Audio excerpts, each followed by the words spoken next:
All right, so we're diving into some serious digital drama today. Yeah, definitely. You brought us a ton of stuff about the Internet Archive hack. Reddit threads, news articles, even like a whole cybersecurity breakdown on YouTube. Right. Seems like you really want to get to the bottom of this. Well, it's a big deal, and honestly, you're right to be curious. Okay, so This isn't just, some random website glitching out. This is the Internet Archive. Well- We're talking about, like, the Library of Alexandria, but digital. Their whole mission is universal access to knowledge, and this attack, this really throws a wrench in that. So for anyone who hasn't gone down a Wayback Machine rabbit hole before, can you give us the rundown of what the Internet Archive actually is? Okay, so imagine, like, a massive library, but instead of just books, it's got websites, software, music, movies, Wow. pretty much anything you can find online. They've probably got an archive somewhere. Really? Yeah, they've been doing this since the 90s, Yeah. building this incredible historical record. But just like any library, it's vulnerable. And in late September, it got hit hard. Yeah, not just once, but twice. Twice? 2 major attacks, same day. No way. September 28th, they got hit with a data breach, affected millions of users. Oh.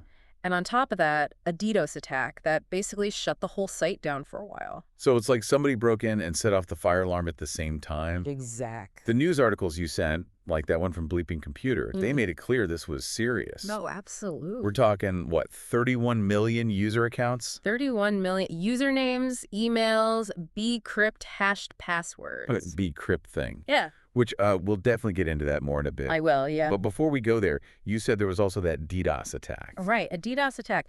Imagine someone flooding the library entrance. Okay. So many people that nobody can even get in or out. So the site's unusable. Exactly. It's meant to overwhelm and disrupt. Effective, but not exactly subtle, huh? Which makes this next part interesting. Yeah.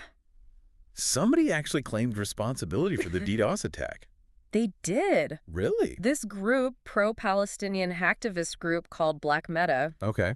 went on, well, what used to be Twitter. Back. Yeah, X. And claimed they were the ones who brought the archive down.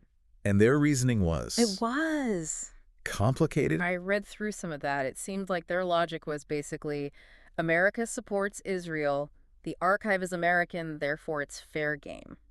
Pretty much. That seems, I don't know, a little simplistic. To say the least. Yeah. I mean, the archive is a nonprofit, not some government agency. Right. But true or not, this claim really throws a wrench into things. Yeah, the cybersecurity folks on Reddit are going wild. Absolutely. It's all anyone's talking about. What are some of the theories floating around out there? Some people are skeptical of Black Meta.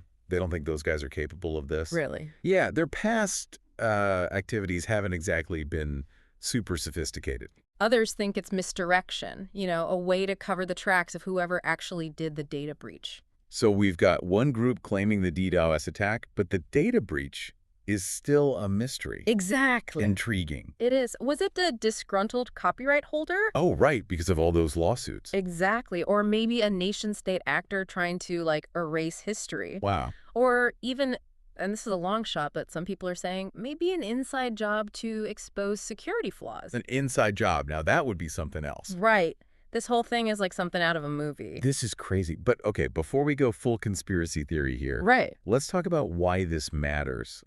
Beyond just figuring out who did it, Absolutely. This isn't just about some stolen passwords. No, not at all. This gets at, the core of what the Internet Archive is. Exactly. You said it. So go ahead. The Internet Archive, it's not just some digital storage locker, right? Right. It's a resource, a vital one for so many people. Yeah, like who? Journalists, researchers, historians, really anyone who needs to access information. Okay. Stuff that's not so easy to find online anymore. Makes sense. Websites vanish, Yeah. governments remove documents, companies scrub things they don't want out there. Huh, yeah. The archive, a lot of times it's the only place you can still find that stuff. It's like that one Reddit user said, what was their name?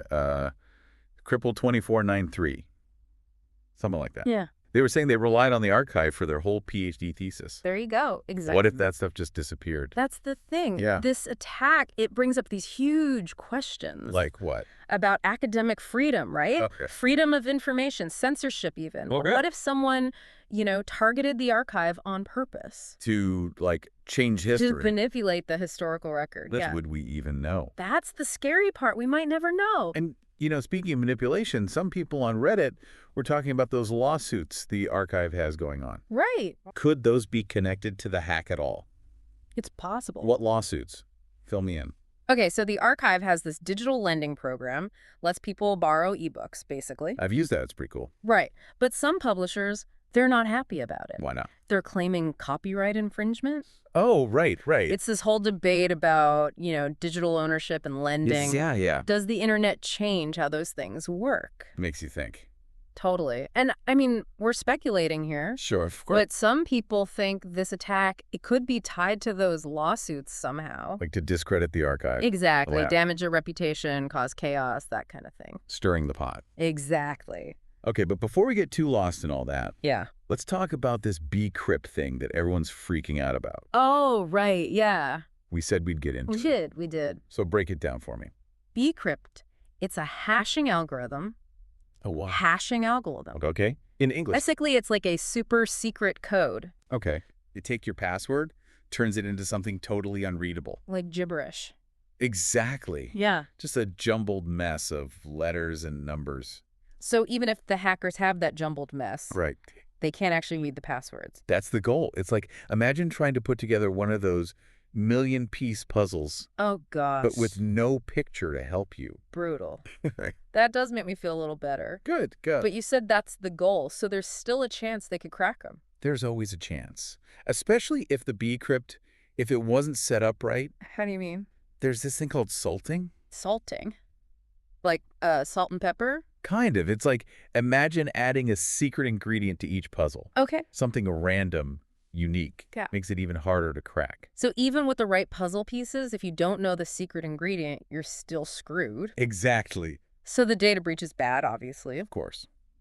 But the bcrypt thing, that gives us some protection, especially if they use the salting thing. Hopefully they did. It's not perfect, but it's way better than just storing passwords as plain text. Wait, websites still do that? Some do, yeah. Yikes. This whole thing, it really makes you think about the big picture, Yeah, so. Like, what does it mean for the internet if a place like the archive is vulnerable like this? Yeah, it's kind of scary when you really think about it. Right. Like, we just assume the internet's always going to be there, All this information, always at our fingertips. It's easy to think that way, Yeah. but it's not true. Right. The internet, it's not permanent. Okay. Websites disappear, companies change their names, data gets lost. Yeah. And sometimes, like we're seeing with the Internet Archive, someone targets it on purpose. And that's the scary part, right? Like, who gets to decide what parts of internet history stick around? Exactly. That's why what the Internet Archive does, it's so important. They're trying to preserve all this stuff. But this attack shows that even they are immune. Exactly. Nobody else. So what do we do? Besides, changing our passwords, which honestly feels kind of weak right now. Well, it's like that old saying, right? Knowledge is power. The more we understand about how the internet can be messed with, Yeah. the better we can protect it. So this whole thing with the archive, it's a wake-up call. Exactly. Ah. We need to support digital preservation in any way we can. How do we do that? You can donate to the Internet Archive. Right. You can back up your own important data. Okay, yeah. Use platforms that are decentralized, not controlled by one company. Yeah.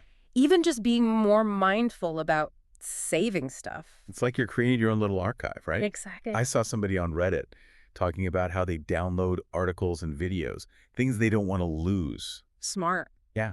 Because who knows when that stuff might disappear. Exactly. It's like almost a form of activism, protecting information. It totally is. It's about pushing back against this idea that one group gets to control the narrative. Right. So the internet can be this, this force for good. Exactly. But we have to work at it. So what can our listeners do, right now, to make a difference?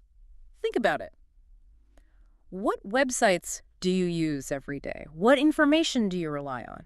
That's where you start. Okay. Support those places, Donate to them. Back up the data. Tell other people about them. Spread the word. Exactly. It all makes a difference. We've got to take responsibility for the internet we want, right? 100%. The internet, it's a reflection of us. We built it. So we've got to protect it. We do. It's our responsibility. This deep dive, wow, I'm kind of blown away by all this, to be honest. It's a lot to process. Yeah. We take the internet for granted, but it's not invincible. No, not at all. It needs us. It needs us to protect it if we want it to survive. Well said. So, on that note, we'll leave you with this. If the internet disappeared tomorrow, what would be lost? And what can you do today to make sure those things aren't forgotten?